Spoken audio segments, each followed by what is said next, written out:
TDP and Janasena రెండు కూడా కొత్తతో వస్తున్నాయి. మరి దీన్ని రాజీవ్ గారు వేరే రకంగా చూస్తున్నారు. అంటే జనసేనలో టీడీపీ కోవర్ పవన్ కళ్యాణ్ గారు అని చెప్పేసి ఆయన ఒక విమర్శ అయితే చేశారు పవన్ కళ్యాణ్ గారి మీద. మరి దీన్ని ఏ విధంగా చూడొచ్చు? అంటే ఆయన ఎందుకో ముందు నుంచి కూడా పవన్ కళ్యాణ్ గారిని బాగా టార్గెట్ చేశారనిపిస్తుంది. అంటే వ్యక్తిగతంగా మనకి ఎవరి మీద చెడు అభిప్రాయం లేదు, వర్మ గారి మీద కానీ పవన్ కళ్యాణ్ గారి మీద కానీ. అంతకుముందు కూడా శ్రీరెడ్డి గారితో చాలా విషయాలు అనిపించి తర్వాత ఎట్టకేలకు నేనే అనిపించానని చెప్పి మాట్లాడడం, తర్వాత ఇప్పుడు పవన్ కళ్యాణ్ అనే వ్యక్తి ఆల్రెడీ అందరూ వైసీపీ శ్రేణులు కూడా ట్రోల్ చేసేదే, దత్తపుత్రుడని, ప్యాకేజ్ స్టార్ అని, పావలా స్టార్ అని, ఈయనకి అంత సీన్ లేదు, సినిమాలు లేవు కాబట్టి ఇందులోకి వచ్చాడని రకరకాలుగా. సో అంటే నా డౌట్ ఏంటంటే వైసీపీ కోవర్ట్ ఏమో, ఇండస్ట్రీలో ఉండే వైసీపీ కోవర్టు ఆర్జీవి గారు అయి ఉండరు మేబీ. అంటే ఇప్పుడు పవన్ కళ్యాణ్ గారు అనే వ్యక్తి ఓపెన్గా మాట్లాడుకుంటే మంచి పెద్ద స్టారు ఇండస్ట్రీలో, అంటే ఎస్పెషల్లీ తెలుగు ఇండస్ట్రీకి. ఓకే, ఆయన ఫ్లాప్ అయిన సినిమాలకు వచ్చిన కలెక్షన్లు చిన్న హీరోలకి హిట్ అయిన కలెక్షన్స్ ఒకటేలాగా ఉంటాయి. ఓకే, అయితే అటువంటి పవన్ కళ్యాణ్ గారిని మొదటి నుంచి కూడా చాలా విధాలుగా త్రూ సోషల్ మీడియా ద్వారా కానీ ట్విట్టర్ ద్వారా కానీ ఇలాగ చేయడమే అవుతుంది. పర్టికులర్గా ఆయన్ని ఎందుకు చేయాలి? ఇప్పుడు మళ్ళీ ఏమంటారు, నాకు పవన్ కళ్యాణ్ గారు అంటే నాకు హీరోగా చాలా ఇష్టం, నాకు రాజకీయాల్లోకి వెళ్ళే ఇష్టం లేదు అంటే ఎవరి అభిప్రాయం అది? ఇప్పుడు ఈయన ఎలాగైతే డైరెక్ట్గా కోవర్ట్ అండ్ స్టేట్మెంట్లు ఇచ్చేస్తున్నారో, మరి ఆయనకంటూ ఒక ఇష్టం ఉంటుంది, ఈయన ఇష్టం ప్రకారం కోవర్ట్ని ఇచ్చాడు, మరి ఆయనకి ఇష్టం ప్రకారం రాజకీయాల్లోకి వెళ్ళాలనుకున్నాడు, అది ఆయన ఇష్టం అంతే కదా. ఆయన ఇష్టం మీరెందుకు అడ్డు తగులుతారు? దానికి ఎందుకు మీరు స్టేట్మెంట్గా ఇస్తారు? ఇప్పుడు గౌరవప్రదమైన అంటే ఊరికే, కాకపోతే ఒకటి నాకు అసలు డిస్కస్ చేయడం కూడా ఇష్టం లేదండి. అంటే మనలాంటి వాళ్ళు డిస్కస్ చేసుకోవాలని వాళ్ళు పెడుతున్నారు. అంటే ఊరికే అరే చూడండి రా ఎరిపప్పులారా, నేను ఇలా ఒక స్టేట్మెంట్ ఇస్తే మీరు దాని మీద కొట్టుకు చేస్తారా, నాకు తెలుసురా మీ రేంజ్, నేను ఇలా మాట్లాడితే నా గురించి న్యూస్ అవ్వాలి అని అనుకుంటున్నప్పుడు ఎవ్వడు న్యూస్ వేయకుండా ఎవ్వడు చూపించకుండా ఉంటే ఏం చేస్తారు? ఎవ్వడు ఫాలో అవ్వకుండా ట్విట్టర్ని కానీ ఎవ్వడు న్యూస్ వేయకుండా ఉంటే అప్పుడు ఏం చేస్తారు? ట్వీట్ చేస్తాడా? చేయరు కదా. బట్ వాళ్ళ శ్రేణులు ఎవరైతే ఉన్నారో వాళ్ళతో చేయించుకుంటారేమో, నాది వీళ్ళు ఎవరు మెయిన్ ఛానల్స్ రావట్లేదు అబ్బా, నాది చేయండి అని చెప్పించుకుంటాడేమో. ఇప్పుడు ఏదైతే అబ్బా ఇలా వేస్తుంటే అదేంటి పిల్లికి చిన్న బొక్క వేసినట్టుగా అట్లా వేసేసరికి ఓహో బాగుందిరా బాబు, ఆయన ఎంజాయ్ చేస్తున్నాడు ఆయన ఇట్లా డిస్కషన్లు ఇవన్నీ చేస్తుంటే. అలా చేయొద్దు. అలా చేయడం వల్ల ఊరికే హైప్ ఇస్తున్నట్టు అవుతుంది కదా. దానివల్ల ఏమవుతుంది, మనస్పర్ధలాగా వచ్చేసి ఫ్రెండ్స్ మధ్యలో కూడా గొడవలు అయిపోతున్నాయి. ఆయన ఇచ్చే చిన్న ట్వీట్, ఒక్కోసారి నా ట్వీట్కి ఫ్రెండ్స్కి గొడవ ఏంటని అనుకోవచ్చు.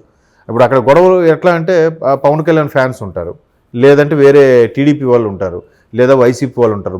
వాళ్ళకి అంటే నిజమేరా వీడికి ఎందుకు వీడి ఫేవర్గా మాట్లాడాలి. ఇప్పుడు చంద్రబాబు గురించి ఫేవర్గా మాట్లాడితే కోవర్ట్ అయిపోయాడు పవన్ కళ్యాణ్, చంద్రబాబు గారి గురించి సయోధ్య కలిస్తే ప్యాకేజ్ స్టార్ అయిపోయాడు, చంద్రబాబు గారికి మద్దతు ఇస్తే దాన్ని దత్తపుత్రుడు అయిపోయాడు కదా.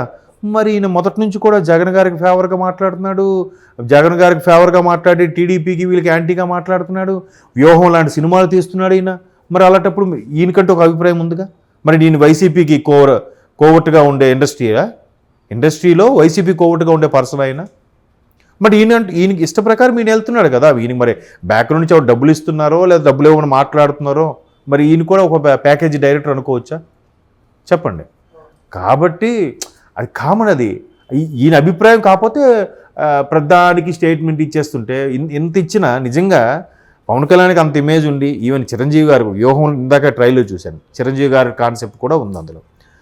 నిజంగా అంత బ్యాక్గ్రౌండ్ అదంతా ఉండి, ఇప్పుడు జనరల్గా ఒక వ్యక్తి కొంచెం పరపతి ఉంటేనే నేను ఎవడో తెలుసా అన్నట్టు మాట్లాడతారు. నేను కావాలంటే ఏదైతే చిరంజీవి లాంటి వ్యక్తి 2 మంది ముఖ్యమంత్రులతో కూడా సయోధ్య ఉన్న వ్యక్తేగా, ఎవరితో పని చేయించుకోగలుగుతాడుగా, సెంట్రల్లోకి వెళ్ళి కూడా ఎవరితోనే కలవగలడు, మాట్లాడించుకోగలడు కదా. అవునా? ఆ మధ్య మోడీ గారి సభలో కూడా జగన్మోహన్ రెడ్డి గారు పక్కన ఉన్నా కూడా ఆయన విష్ చేసిన ఆయన పట్టించుకోకుండా వెళ్ళి చిరంజీవి గారికి షేక్ హ్యాండ్ ఇచ్చి మరీ మాట్లాడారా? అవునా కాదా? అది చిరంజీవి గారి రేంజ్. ఒకవేళ ఆయన సీరియస్గా తీసుకొని ఏమైనా ప్లాన్ చేస్తే లేదు, ఒకటే మాట, మీరు ఇలా మాట్లాడుతున్నారు, నా అభిమానులకి ఇబ్బందిగా ఉంటుంది, అభిమానులు అని ఒక ఇండైరెక్ట్గా ఒక సాఫ్ట్గా ఒక స్టేట్మెంట్ ఇస్తే అటాక్ చేస్తారుగా, అభిమానులు ఏదో చేసి ఇది అవుతుందిగా. అప్పుడు ఏం చెప్తారు అంటే ఎవడు చేయలే, నాకు ఎవడు పర్సనల్గా తీసుకోవడలే అన్నట్టుగా ఉంటుంది వాళ్ళ ఫీలింగ్. సో మనలాంటి వాళ్ళు ఇలా వీడియోలు చేస్తాము కాబట్టే అరే మేము ఒక బిస్కెట్ వేసారా మీరు కొట్టుకు చావండ్రా అన్నట్టు చూసి ఆయన ఆనందిస్తున్నాడు. కాబట్టి ఇలా చేయడం నాకైతే ఇష్టం లేదు. అంటే సార్ రాజకీయంలో ఉన్నప్పుడు విమర్శలు ప్రతి విమర్శలు ఉంటాయి కదా సార్, వాళ్ళు ఒక విమర్శ చేసినప్పుడు దానికి సంబంధించిన మనం కూడా ఆన్సర్ చేయాల్సిన అవసరం ఉంటుంది.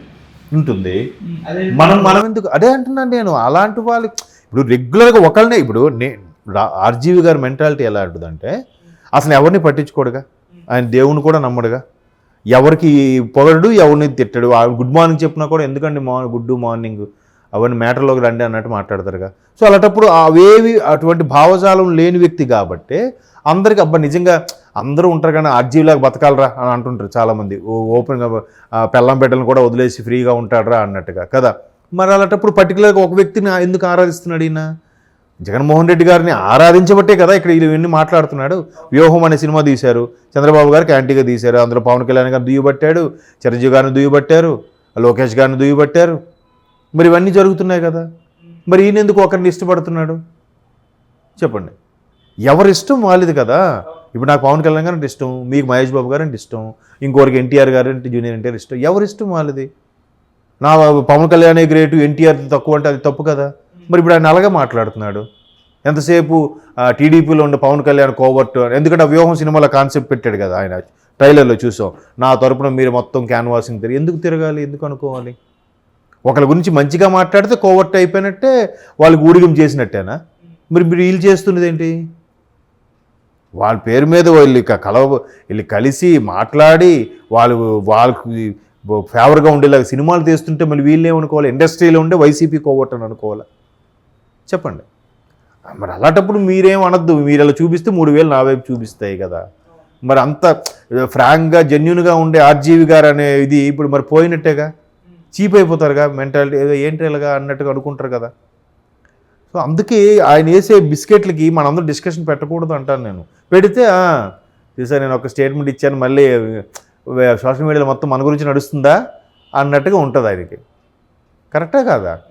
మరి ప్రత్యర్థులు అది అంటారు, మనం మాట్లాడకూడదు. బట్ ఇలాంటి వాళ్ళకి మాట్లాడద్దు. ఇప్పుడు జగన్మోహన్ రెడ్డి పవన్ కళ్యాణ్ తిట్టారు, మాట్లాడదాం. పవన్ కళ్యాణ్ గారు జగన్మోహన్ రెడ్డి తిట్టారు, అది రాజకీయ పరంగా. ఈయనకి సంబంధం లేదంటున్నాడు కదా రాజకీయాలతోని కదా.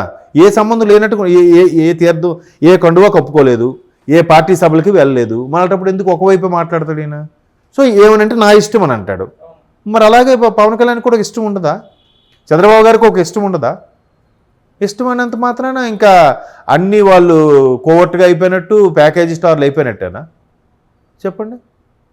ఆబ్వియస్లీ అలా ఉంటుంటే అందరు. అది ఏంటంటే ఎంత మాట్లాడినా సామాన్యులుగా ఉండి మనం మాట్లాడుకుంటున్నాం కానీ ఎవరి మీద అయితే సెటిల్ వేసినా వాళ్ళు అసలు బొంగులేరా వీడు అలాగే మాట్లాడుతుంటాడు, ఇలాగే వీడు ఎవడు పట్టించుకుంటాడు అని కూలుగా ఉన్నారు చూసావా, అది గ్రేట్.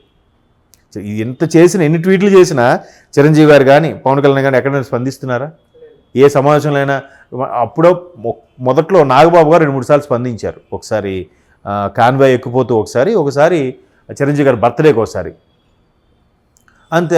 అది కూడా ఇప్పుడు ఆయన కూడా లేదు. అలాగా అంటే ఏనుగెళ్తుంటే వెంటబడుతుంటాయి కొన్ని, అలా అనుకుని వదిలేస్తే బట్ ఏమి ఉండదు. ఏం మహా అయితే ట్వీట్ చేసి మీడియా వాళ్ళకి న్యూస్ ఇస్తున్నట్టుగా ఉంది, మీడియా వాళ్ళు కొట్టి చావండరా అన్నట్టుగా ఉంది ఆయన ట్వీట్లు. కాబట్టి అసలు నాకు చేయడానికి కొద్దిగా ఇబ్బందిగా అనిపిస్తుంది. వేస్ట్ అంటే డిస్కస్ అలాంటివి పెట్టద్దు. వాళ్ళకి అనవసరంగా హైప్ చేస్తున్నట్టు ఉంది. హైప్ చేయొద్దు, అడగద్దు మీరు ప్లీజ్.